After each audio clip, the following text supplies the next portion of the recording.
Yep, this is my life right now. In labor, crammed in a car with my best friend, pretending she's Vin Diesel and my high school crush who looks like he might pass out before I do. You think this is wild. You have no idea. High school was my kingdom. I was top of my class, the one everyone looked up to or tried to be. And then there were Nyla and Raphael, always showing up right on cue. Nyla, my best friend since forever. She was a robotics whiz who could build a drone out of scrap metal, and she always knew how to drag me out of my serious bubble. Sonia, do you ever take a break? Or is being perfect a full-time job?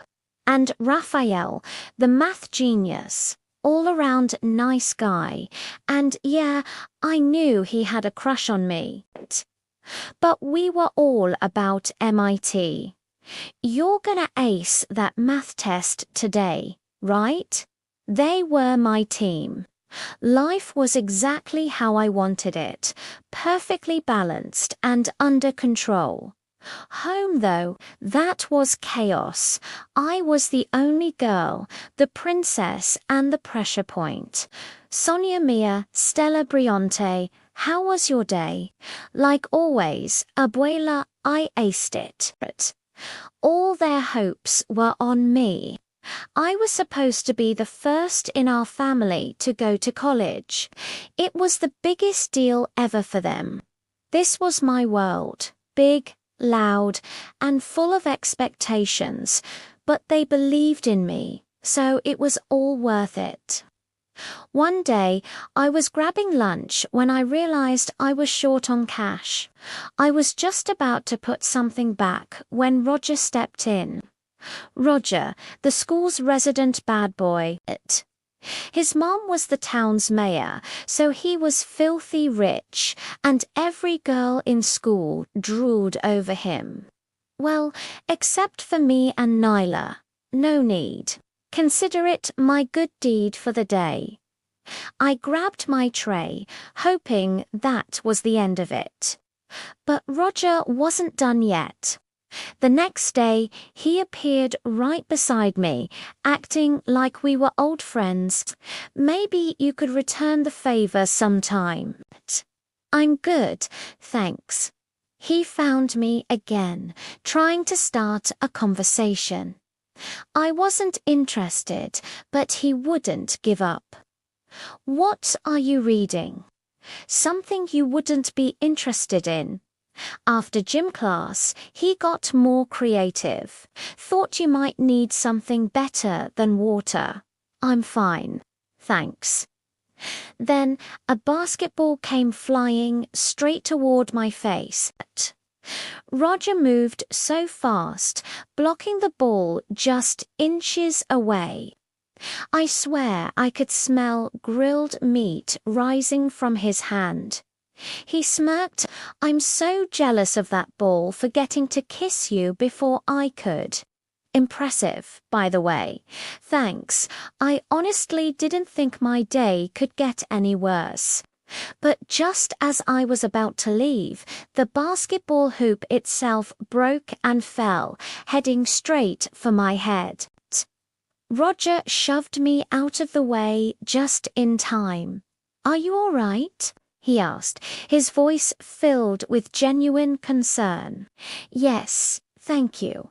And in that moment, seeing him there, I started seeing Roger in a completely different light. Everything changed. He wasn't just the bad boy anymore. He made me laugh. He started waiting for me after class. Our worlds, once so far apart, were beginning to collide, and I had no idea how much it would change everything. But he made me feel so special. Nyla was thrilled for me. It's about time you had some fun, she said. It's really sweet, Nyla. Not at all like people say. But not everyone was happy.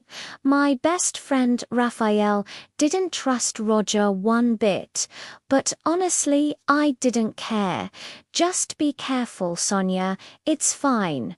Raphael, he's my boyfriend. One night, Roger invited me to a party, and we were closer than ever. I don't play poker, he whispered, but you make me want to go all in. And then we kissed. A month later, it was Raphael's birthday.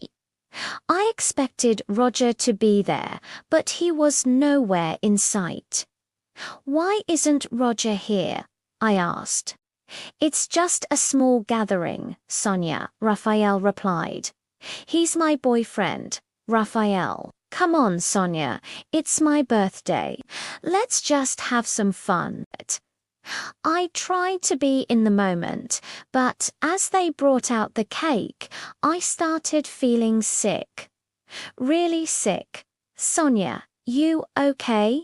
Raphael asked, but I didn't have time to respond. Without warning, I vomited all over his birthday cake. Oh God, it was so embarrassing. Are you all right? Do you need to lie down? I'm okay, I mumbled. I'm so sorry, Raphael. Don't worry about it, Sonia, he said, trying to be kind. After that disaster, Nyla wouldn't let it go. She kept pushing me to take a pregnancy test, just to be sure. I finally gave in. And then there they were. 2 pink lines. I went pale. I was pregnant. My mind went blank. I left the test on the counter and ran to call Roger. He was the first person I thought of. Hey, what's up? He answered. Roger, I took a test. I'm pregnant. There was a long silence. What? How could this happen? I don't know. I don't know what to do. This isn't happening. He panicked.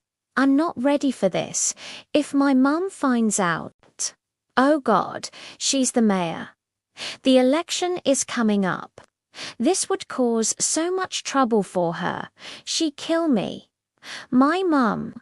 What about my family? Roger. It's over between us. Sonia, bye. And he hung up. The next day at school, Roger acted like I was invisible. Nyla noticed right away. What's wrong? She asked. I hesitated, but then the words spilled out. I told her about the test. I'm going to knock his teeth out, she fumed. It won't help, Nyla. You need to tell your family. But don't tell Raphael yet. He'll do something stupid. She was right. Raphael would absolutely freak out. But the thought of telling my family made me sick all over again. Getting a word in during a Rodriguez family dinner was next to impossible. Just as I was about to announce my pregnancy, my abuela's dentures decided to take a dive straight into her soup. I waited for everyone to calm down. I took a deep breath, but then our dog Chico stole the spotlight by throwing up under the table. Every time I tried, something crazy happened. But I had to tell them. I stood up and just shouted it. I'm pregnant. The entire room went silent. You're what? My dad whispered. The mood shifted from chaos to shock in a heartbeat. Their disappointment hit me like a ton of bricks. Sonia, how did this happen? We had so many hopes for you. Their words just crushed me.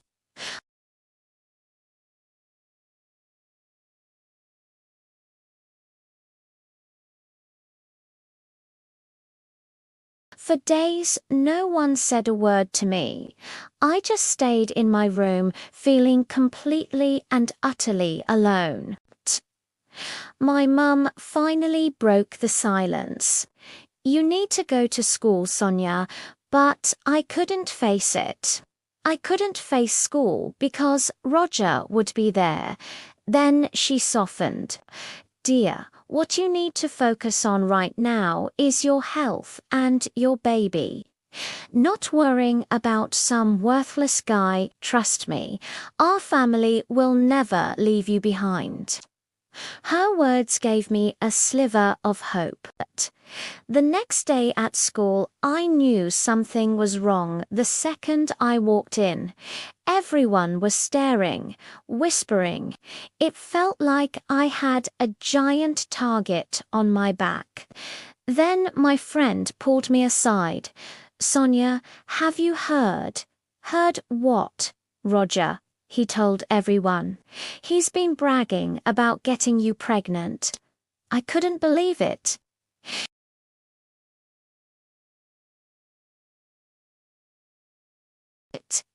Even the fear of his mum finding out wasn't enough to stop his massive ego. He knocked me up, and he was proud of it. Then I saw Raphael's face drop as his friend whispered something in his ear. He snapped.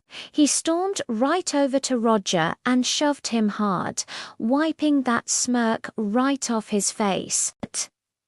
"You think this is funny?" Raphael didn't even hesitate. He went straight for Roger, and suddenly they were fighting. They both got suspended. Roger for being a complete jerk, and Raphael for trying to protect me.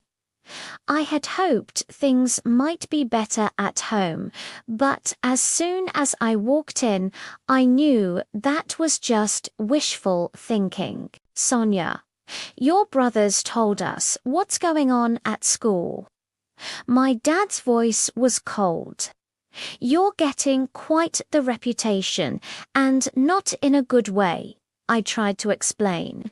"I didn't want any of this to happen," my mum chimed in, her voice filled with despair. "We had so many dreams for you, Sonia. Now I don't even know what to say. I couldn't handle it. The disappointment, the anger, it was all suffocating me." And then, out of nowhere, Raphael and his sister Nyla burst in. Both of them looked fired up, ready to defend me. "That's enough," Nyla shouted at my parents. "You can't just throw her under the bus like this. She made a mistake, sure, but she's still your daughter. She needs you now more than ever." Raphael jumped in. "Families supposed to have each other's backs, especially when things get tough. You're not helping her by making her feel even worse," Nyla continued, her voice passionate. "This is a baby we're talking about, a new life. It doesn't mean Sonia's potential is gone. It just means her path is different now. But that doesn't make it any less important." Her words hung in the air, and for the first time, it felt like my parents were actually listening. They finally understood. Things weren't perfect, not by a long shot. But at least I wasn't going through this alone anymore. In the days that followed, things started to change. People at school were actually nicer, and Nyla and Raphael never left my side, especially Raphael. One afternoon, Nyla teased me. "He's treating you like you're made of glass. You know that," I laughed. "Yeah, he's been a little overprotective, but honestly, after everything I'd been through, a little overprotective felt a lot like being cared for." During my pregnancy, Raphael would get me whatever I was craving, no matter how weird it was. Pickles and peanut butter. Yeah, really. Don't knock it till you try it. Okay, I have to admit, it's not bad. Once we went to the cinema for a movie, and Raphael couldn't stop being a mother hen, even there. Is the blanket warm enough? Do you need anything else? Raphael, can you please stop it? Let's just watch the movie. I'm all set. You're going to give me a complex with all this pampering. He'd just smile and say, I just want to make sure you're comfortable. And the baby, he treated me like I was precious. And somewhere in the dim light of that cinema, I started to see him differently. It was then I realized I was falling for him. Over the past few months, my feelings for Raphael had been growing steadily, but I was too scared to say anything. I worried he'd think I was just relying on him because I was pregnant and vulnerable. So I buried myself in schoolwork. I had to ace high school and become valedictorian, just like I'd always planned. Finally, the exams arrived. I poured every ounce of energy I had into them. The day the results came in, my heart was pounding out of my chest. Then I saw it. My name right at the top of the list. I was ecstatic. I did it. I actually did it. Finally, graduation day arrived. Just like I'd planned, I was the valedictorian with an admission offer to MIT. My family had taken over 3 whole rows, and the noise level was, well, a lot. My mum was armed with her camera, ready to snap 1,000 pictures, and my dad was busy trying to immortalize the moment with a giant foam finger. My abuela decided to wear a hat like it was some kind of royal wedding, because why not? It was chaotic, but it was my chaos. Then Raphael found me a "Hey you look amazing. Thanks, Raphael. I need to tell you something. I love you. I want to be there for you and for the baby. I couldn't let you go out there without saying it." His words hit me like a ton of bricks. My heart screamed, yes. I love you too. But before I could even open my mouth, Roger appeared out of nowhere.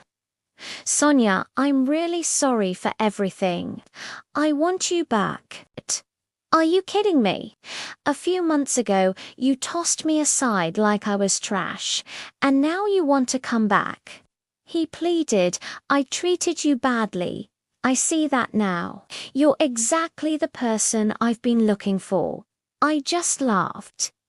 "You'd be better off clinging to your mother's skirt. I'm sure the MIT offer and my baby bump will look great in her political campaign photos, right? You're still the same jerk you always were."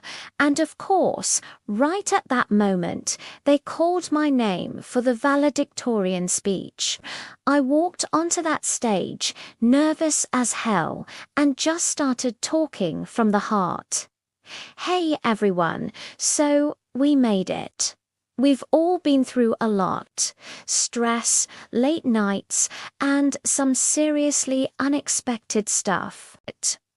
But we've also found friends who stuck with us through it all, and maybe, just maybe, found a little love along the way.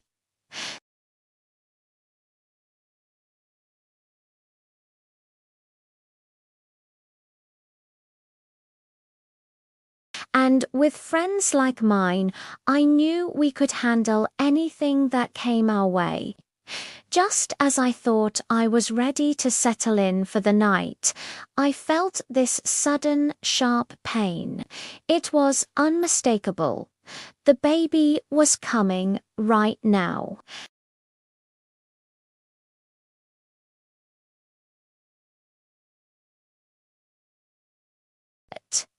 You're doing great, Sonia. Just breathe. My friend's voice was a calm island in a sea of chaos. Okay, yeah, easier said than done. The contractions were hitting me like waves, one after another. We're almost there. Just hang on a little longer. Raphael was gripping the steering wheel, his knuckles white, but his voice was steady.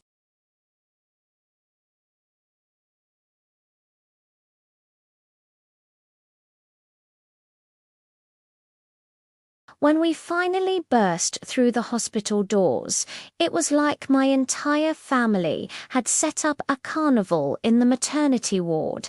Aunts, uncles, cousins I hadn't seen in years. They were all there, and honestly, I was not in the mood. Everyone outlet. I just need some space. But not everyone. There was one person I couldn't do this without. I looked at him, my voice barely a whisper. Raphael, you stay, please. He didn't hesitate. I'm not going anywhere. After what felt like an eternity of pushing and breathing and more pushing, she was finally here. My little girl, holding her for the first time was a moment of pure, unfiltered joy. It was just me, my beautiful baby, and my closest friends, soaking it all in. And then the door creaked open. Roger, my ex, he just decided to crash the party. I'm really sorry for everything, Sonia. Can we maybe start over? His voice was slick with false sincerity. Before I could even form a response, he leaned in, trying to kiss me. But I wasn't having it. Not today. My fist connected with his jaw with a satisfying thud.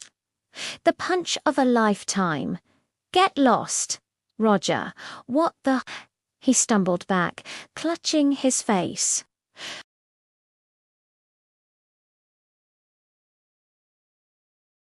She said, "Get lost. I'm sorry. Okay, I'll go."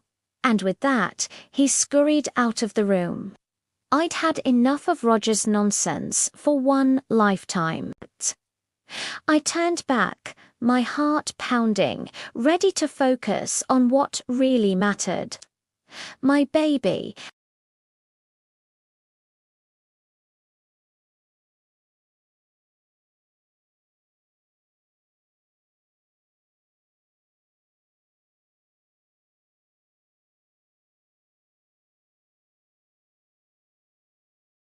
I've loved you for longer than I even realized. Seeing Roger try to worm his way back into my life made everything crystal clear. I couldn't stay quiet anymore. You're the one who's been there for me and for our baby. I love you, Raphael. He looked at me, his eyes shining. I love you too, Sonia. I always have. And then he kissed me. It wasn't like the movies. It was better.